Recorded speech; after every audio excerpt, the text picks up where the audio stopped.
What's lunch, do buckaroos? How the heck are you? And happy World Martini Day. It's my first live video of the day. And make sure everything's working correctly. Bear with me.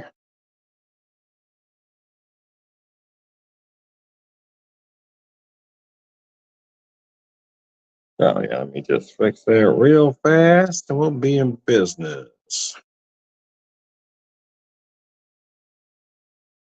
There we go. How the heck are you? It is World Martini Day, so I did fix two. I will have to jump off camera at some point to grab the second one because the martini you want to keep cold, man. So here's what I did with the first one. I made a classic dirty vodka martini. We're just taking a little bit of a creative license, if you will. This is the Pinckney Bend handcrafted American vodka at 83 proof. Let me show you that. It is made from corn. Everything there is distilled from corn. So, and I've got this classic dirty, a little bit of olive juice.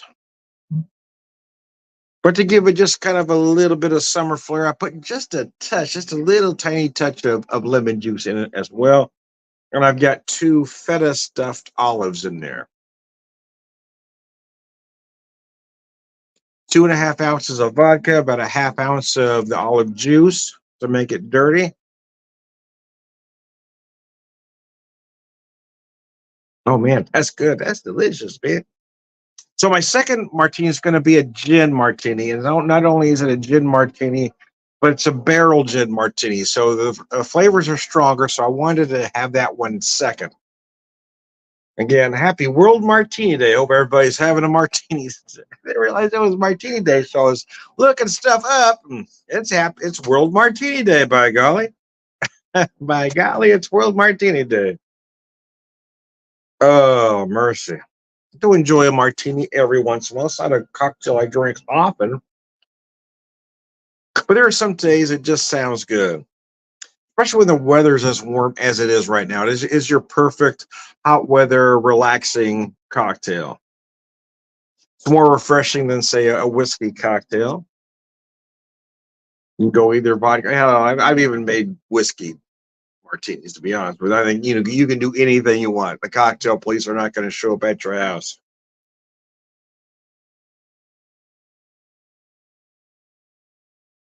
This is a very nice vodka, very clean, very crisp, and it works very well in this particular application. Again, it's about 2.5 ounces of the vodka, about a half ounce of the olive juice, and those nice, I think I said feta, but they're actually blue cheese stuffed olives. I've got regular olives, the Filthy brand, just pimento stuff, and I also have some jalapeno olives, but I decided for this application to go with these. Wow, Worldwide Beer Fest, and happy Martini Day to you. I'm going to post your comment there. But I'd make 2 to share with you over a period of time. I'm not slamming these suckers because I make a strong drink. I do tend to pour with a heavy hand, folks tell me. Kind of getting a reputation. I do tend to pour with a heavy hand. I would say it's my generation, but it's not necessarily my generation. It's the generation that brought me up. Most of my, what do they call that generation after the greatest generation? The silent generation or something like that. Most of my French parents were that generation. Well, my dad was that greatest generation, born in 22, had fought in World War II. Every drink he made was poured with a very heavy hand, so I think I inherited that. I wouldn't say it's necessarily something exclusive to Gen X, but having been brought up a certain way, I do tend to pour with a heavy hand. We love a gin martini with lots of olives and a glass that has been rinsed with vermouth. There you go. That's very classic. I'll be honest with you, though. I'm not a vermouth guy, so neither of the martinis I'm having today have any vermouth in them whatsoever. The first one being vodka. Second one is a gin. And I'll go over the ingredients of that one later other than the gin. But I do like to keep it simple, and although I do have a good dry vermouth and a good sweet vermouth, I use upon occasion. Um, I don't use them often. I would say I'm a purist, but then a purist might say, well, the martini has to have vermouth in it. But for me, a dirty martini doesn't need any vermouth. And the other martini I made, I'll explain that to you later. Hopefully, you understand why I didn't use vermouth in that one either.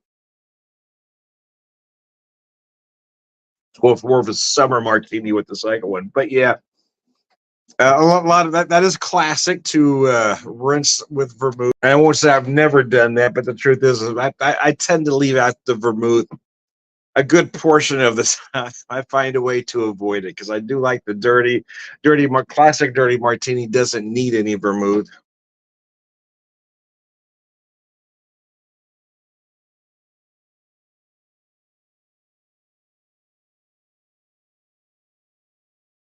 Although I know some bartenders do serve it with vermouth, and I also know some recipes call for it. However, I also know many recipes don't call for the vermouth either. It's really up to your particular taste, to be honest with you. That's what I tell people. Make the cocktail any way you want it. Don't listen to anybody else.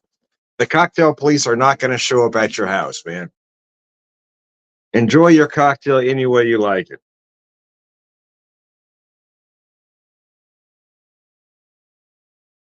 Many years ago, probably a couple decades ago now, I did a martini with wild turkey. I used a wild turkey rare breed, to be honest with you, and I made it dirty. I called it a dirty bird. Dirty bird. Yeah, I used a couple ounces of the rare breed with a half ounce olive juice. It was a dirty bird, and I've done a dirty Irishman using Irish whiskey. I think you can use anything you want. It's really up to you. Classic is gin. There's definitely no disputing that. However, the cocktail can be made any way you want. There are various versions or variations of, I should say.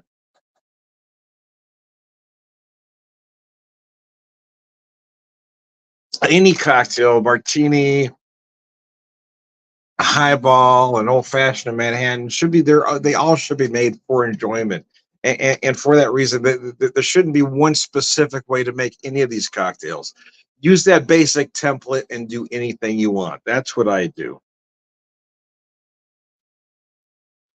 All right, I'm going to step off camera for a second. Don't go anywhere. I'm going to grab my second martini and I'll be right back.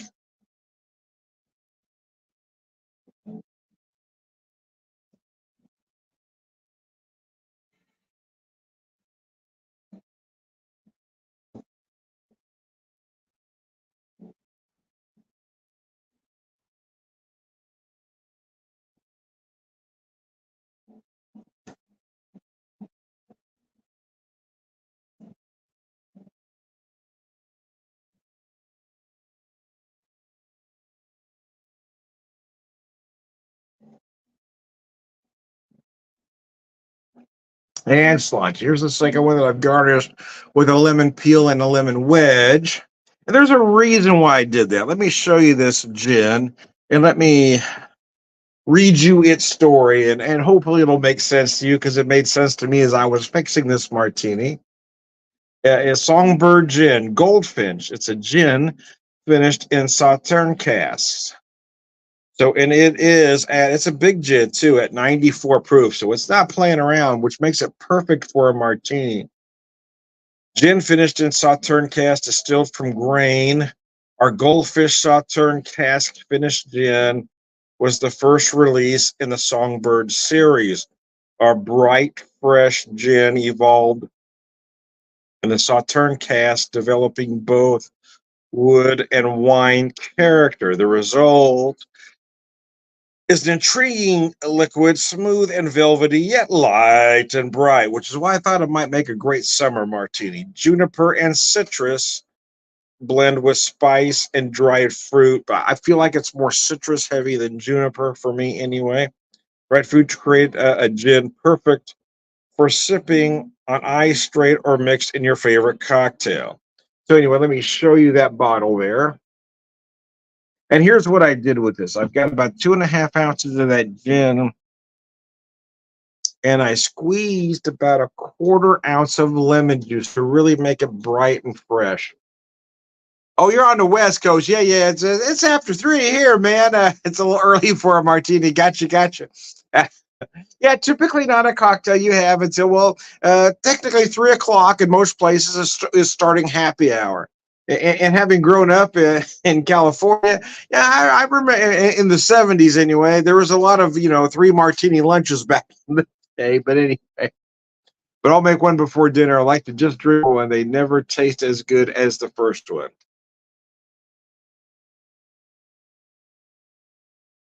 Oh, yeah. So on the nose, I feel that nice, beautiful gin, but I've also feel a hint of that lemon that I've added to it. And again, the reason I did that was to accentuate the citrus from the gin, and also make it, it's pushing 90 out here in the Ozarks. So I want to make kind of a summer martini, if you will.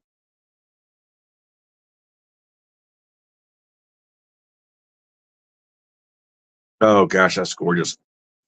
Nice and light and fresh. I am a fan of barrel gins.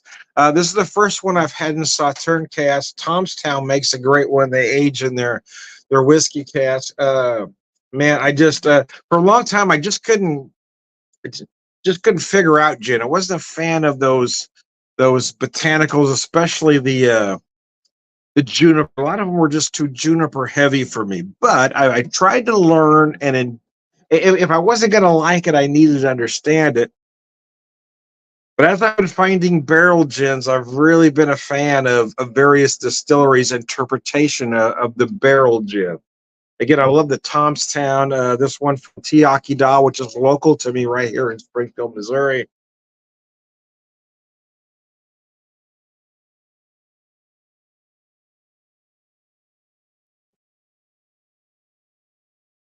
Man, that's good. That's good, man. I love, again, I was trying to bring out more of the citrus notes rather than the juniper, which is why I decided to add the lemon and not the olives. And typically, yeah, you do want an olive in a martini, but it isn't a hard and fast rule.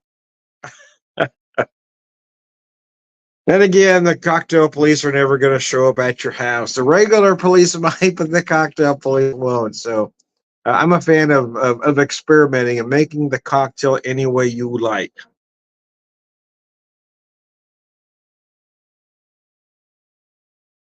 And don't be afraid to experiment. I mean, use the ingredients you have on hand. If you don't have a specific ingredient a cocktail the recipe has, look to see what you have in your fridge and in your cupboard to see, okay, maybe you've got something you can improvise with it and just change the game up slightly. It won't be the same as the recipe, but maybe you'll come up with something just as good. And I've done that on several occasions. Okay, I don't have this, so let's see what I do have.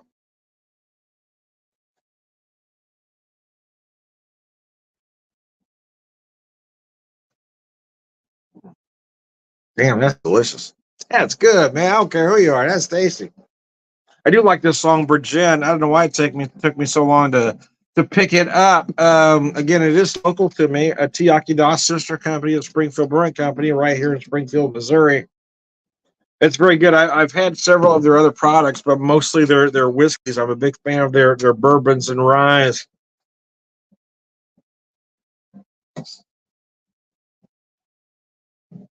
But this gin is just special, man. I love what they're doing over there, and I love that it's local. I try to buy as local as humanly possible, or more to the point, as small as humanly possible. I try to avoid the names everybody knows.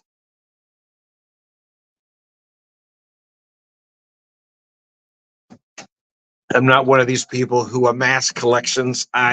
I only buy what I intend to drink. So there are times I've had several bottles backed up, but then I'll quit buying for a while, work through it, and start all over again. But it's usually the small distilleries and not the names you know.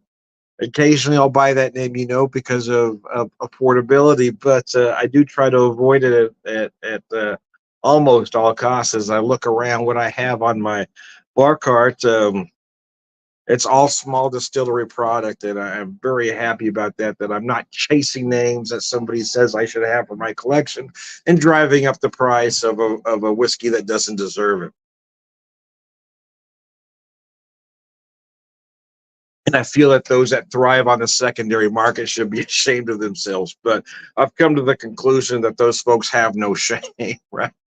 They're okay with ripping people off. That's their whole game. That's why they buy stuff at a specific price and sell it for two, three, four, 5 times what it's worth because they're crooks.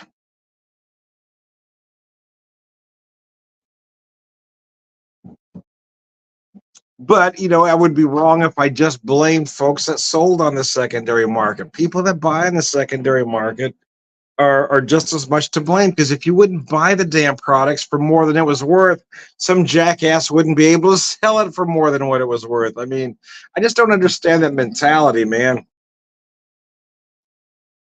Just because you don't have X bourbon doesn't mean there's something wrong with you. Go to your store, find something on the shelf for the same price you would have paid for that, and you're going to find a better product and not get ripped off.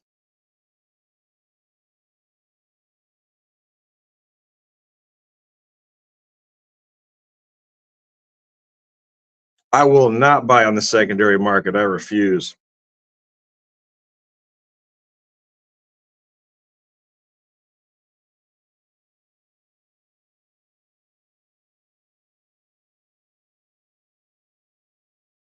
But I'm not one that needs specific items in my war chest, if you will. I want to buy what's good, and I want to try something different. So that's why anytime I go somewhere, I look for whatever's local and I pick up that product. But I am grateful that I have Tiaki Dao right here in my right where I live in Springfield Low, and they've got great products for me. And there's some other places or other products available to me that aren't that far away. I've got some Kansas City products that are available to me. But I'm a big proponent in buying small. It does drive me crazy that craft beer guys will just drive it into the ground that you got to buy small. You got to support the small craft breweries. But when they buy whiskey, they seem to just forget all that and buy the names they know. Think the same way. If you're a beer guy like I am and you're getting into whiskey, buy whiskey the same way you buy craft beer. Buy that small distillery stuff. Don't buy that big stuff. It is really good, man. Jason, I want to post your comment there. It looks amazing. Yeah. So the idea was the reason I did the lemon and not the olives is because I wanted a light, refreshing martini. Because we are, it's a warm here. It's hot, it's humid, it's sticky, and not in a good way. It's not hot and moist. It's just hot and sticky and nasty.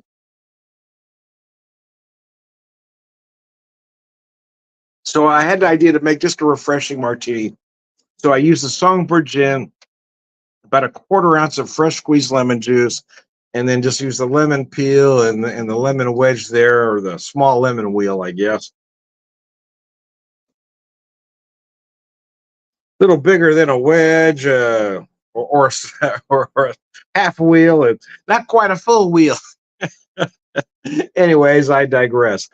But I digress, man.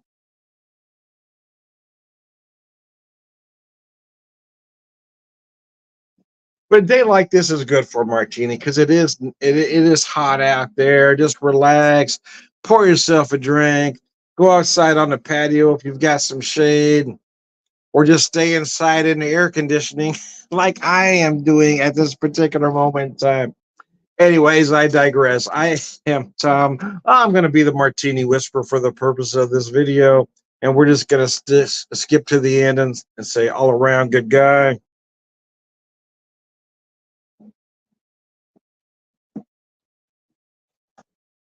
And Slancha, thanks for tuning in, guys. Have a good one.